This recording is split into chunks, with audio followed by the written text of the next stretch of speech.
What's the deal, y'all? This your man King Eric, the media assassin, coming at y'all with another video. Subscribe, hit the like button for me. So I want to talk about this key portion of what set off this real bad blood between Tupac and Biggie in the East and West Coast. A lot of people don't talk about this portion of what fueled the fire. People often go to Tupac's Vibe interview, where he supposedly implicated Biggie and Puffy as being a part of the setup of him getting robbed and shot. But people don't talk about this article here. This article here with Jodeci on the cover gives people the chance to respond to the Tupac article that was in April of that year. It was August 1995 with Jodeci on the cover. And I'm going to read y'all the exact responses from a lot of people that were there at that time. Andre Harrell, he said that night when I went to the studio, there were 3 sessions going on. There was Little C session, then upstairs SWV was happening, and other Biggie Smalls was doing his thing. Hope was in the air and success was all around. Everybody was all excited about Pac coming in. But we were starting to get antsy because he was supposed to get there a certain time. And we wanted to see this song with Little Sean was going to set off. When he got off the elevator, we were all standing in the hall. Tupac was just bobbing back and forth saying I was set up. At first I didn't realize he'd been shot because he had been bleeding heavily from the head. It looked like he had a fight, he said. It's not going down like that. I was like, yo, Money, you shot? You need to sit down. He told Stretch to roll him up a split. He was in movie mode. He did his whole James Cagney thing. I said, let's call the ambulance. I was basically the one who was taking care of the police and the ambulance people. I wasn't making any calls. I was directing the studio exactly who to call. So I was talking more to Stretch because the paramedics were looking at Pop. There was no need for me to look at the wound. I remember telling Stretch, you got to go with him because I wasn't trusting the police with Tupac. He had many open issues with the police. I was feeling like something could have happened between the ride and the hospital. I ended up staying in the studio till like 4 in the morning because the police interviewed everybody and wouldn't let anybody leave. I tried to call the hospital when I was walking out of the studio to see if I could go there. They said they were looking at him and nobody could see him. I was glad. Tupac said he was basically through with the whole bad guy image and that he wants to redirect his energy. So I guess there was some level of positivity that came out of this. One wants to go and see Pac and just talk to him to see where his head is at. Because he knows what's real and what's not. And in the quietness of his mind, he's dealing with all the truth. And for me, that's almost enough. Now, Biggie responded. Biggie said, I had a session with the Junior Mafia at Quad Studios. Lil C's and Mino and all of them was on the Lil Terrence. They got out there smoking weed. They were looking around. They saw Stretch and Pac and all them niggas pull up. We all family. So niggas greet each other from upstairs to downstairs. Next thing you know, everybody was like, yo, Pac just got shot.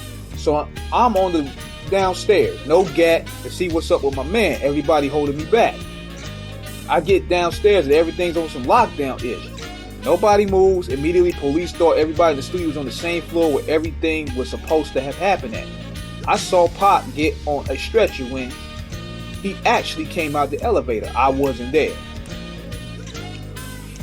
The story just completely got switched around. They're saying that my Who Shot You is about him. That's crazy. That song was finished way before Tupac got shot. When I read the interview, I felt he was just shitting on everybody. I always said that he was the realest nigga in the game. I don't know what he was trying to hide or if he was scared. I figured that with the ish he was talking in Vibe, he was just confused more than anything. You get shot and you go to jail for something you didn't even do could twist a nigga's mind up. And then the story just completely gets switched around. Niggas saying set him up and I'm the one that got him shot. There's a record that they're saying that my record, Who Shot You, is about him. That ish is crazy. That song was crazy. That song was finished way before Tupac got shot. Niggas was taking bits and pieces of the song and try to add it to the story. And that ish is crazy. Other niggas look at the Vibe piece like, damn, Little Caesar was in Terrence. He must have been on the lookout. And it's real niggas in the street thinking it's effed up what Big did to Tupac. I think it should be erased, never in life. As far with me, he's always going to be my man. even when I go see him again. But he need to check himself, and I want an apology because I don't get down like that.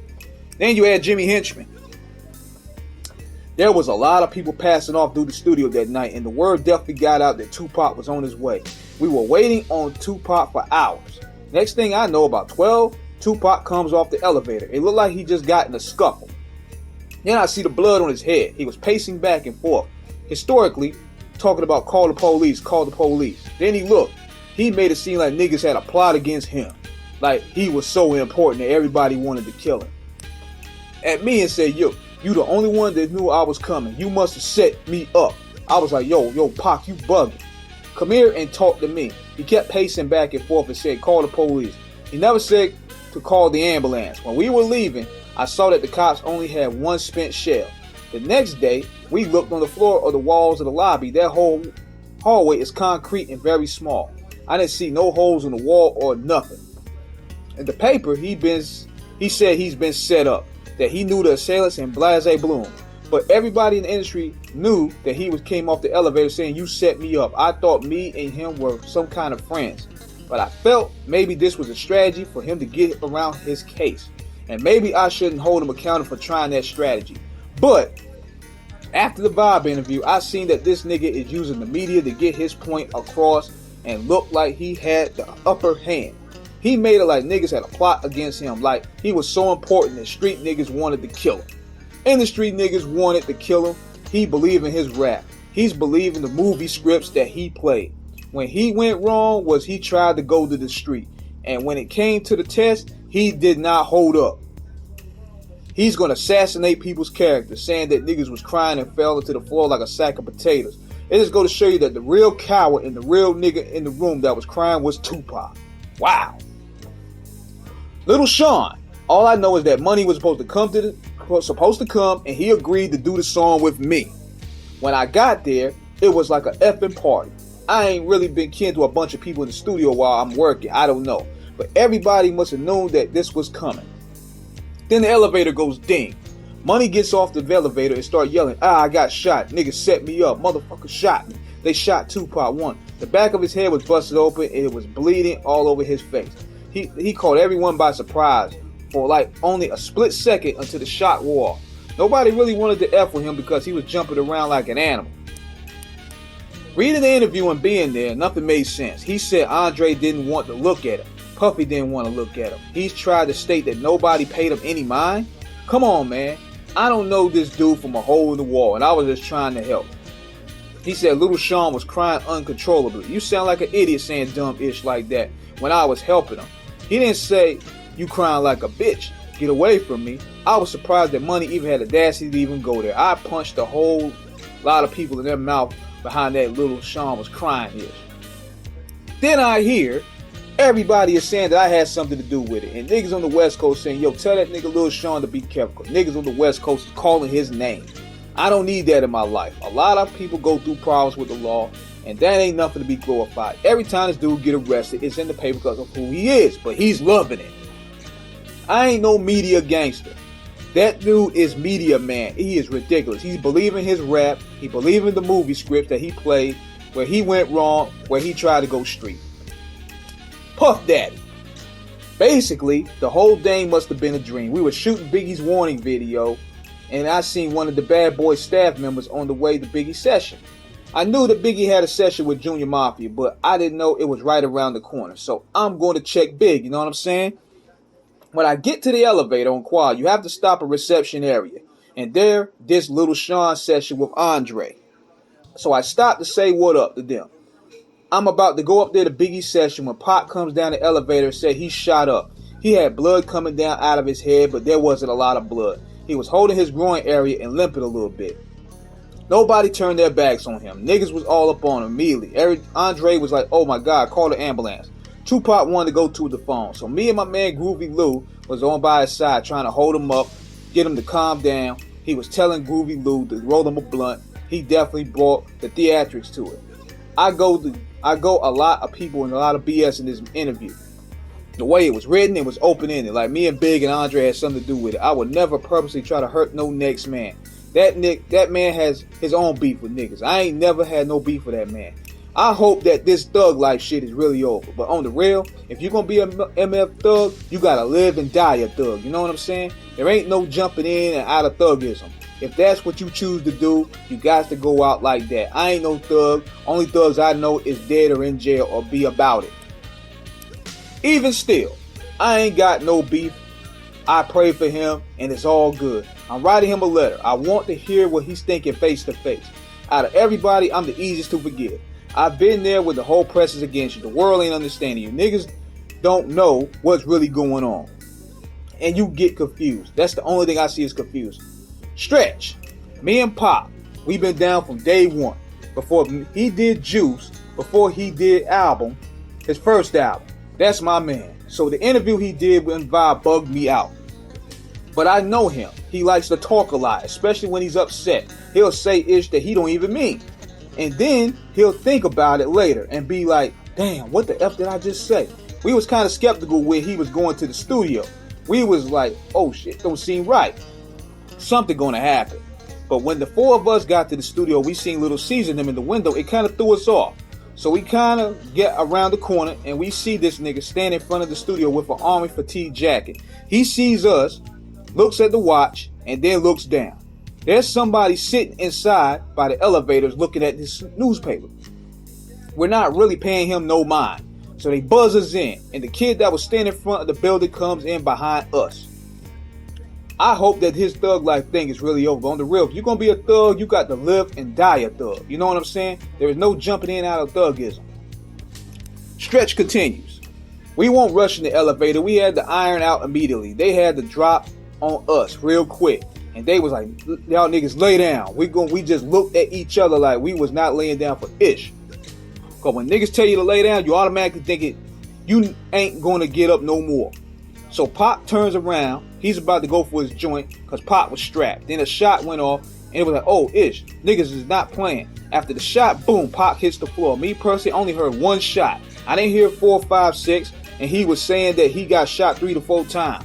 None of us remember hearing 4 or 5 shots when the shot went off. That's when we went down. Pop saying all this ish in the interview like I thought Stretch was going to fight. He was towering over them. Now that nigga know I ain't never going out like no bitch. But I ain't dumb. I ain't got no gun. So what the F am I supposed to do? I might be towering over niggas, but I ain't towering over no slugs. Tupac got shot for trying to go for his ish. He tried to go for his gun and he made a mistake on his own. But I'll tell him the world that I am not even going to get all into that like that. Pop talk about niggas dropping like a sack of potatoes. How the fuck is he going to know if niggas dropping a sack of potatoes if he turned around to get his joint?